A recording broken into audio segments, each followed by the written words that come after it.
বন্ধু বন্ধু কুদ্দুস তো এখানে আত্মহত্যা করতেছে। কি বলিস, চল তো দেখি।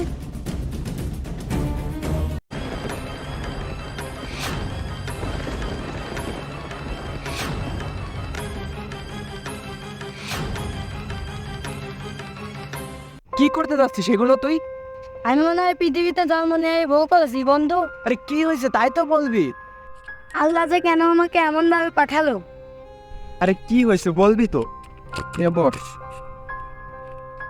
আমার না আছে টাকা পয়সা, না আছে ভালোবাসার মানুষ, আরো আবার ফ্যামিলি স্টাফ। দুনিয়াটা এমন কেন আমার? তাই বলে তুই আত্মহত্যা করবি?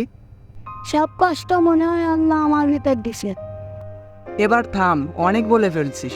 তোর থেকে খারাপ অবস্থায় আরো কোটি কোটি মানুষ রয়েছে, তারা কি আত্মহত্যা করছে? জীবনের মূল্য দিতে শেখ। জীবনটা হাতের মুয়ানা যে বানিয়ে ফেললাম।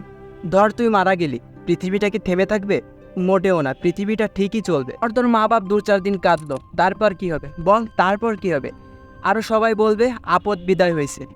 জীবনটা কিন্তু অনেক ছোট, একবার মরে গেলে সব শেষ।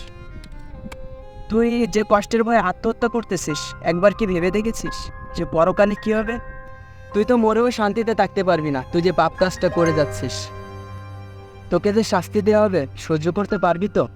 তুই তো তখন মরতেও পারবি না, কিয়ামতের আগ পর্যন্ত শাস্তি ভোগ করতে হবে। বন্ধু আমার বোন হয়ে গেছে, আমার তো মাফ করে দে, আমি আর জীবনে এই কাজ করবো না। তাহলে তুই নিজের ভুলটা বুঝতে পারছিস। ভিডিওটা হয়তো আমরা সঠিকভাবে উপস্থাপন করতে পারি নাই। আমাদের জীবন নিয়ে অভিযোগ।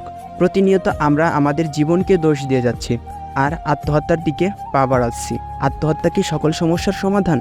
না, মোটেও না। পৃথিবীতে এমন কোনো মানুষ নাই যে তার কোনো কষ্ট নাই। দেখো, জীবনকে মূল্য দিতে শিখো।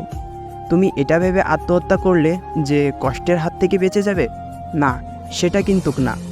তুমি যে পাপটা সাথে করে নিয়ে যাচ্ছ, এটার শাস্তি কে পাবে?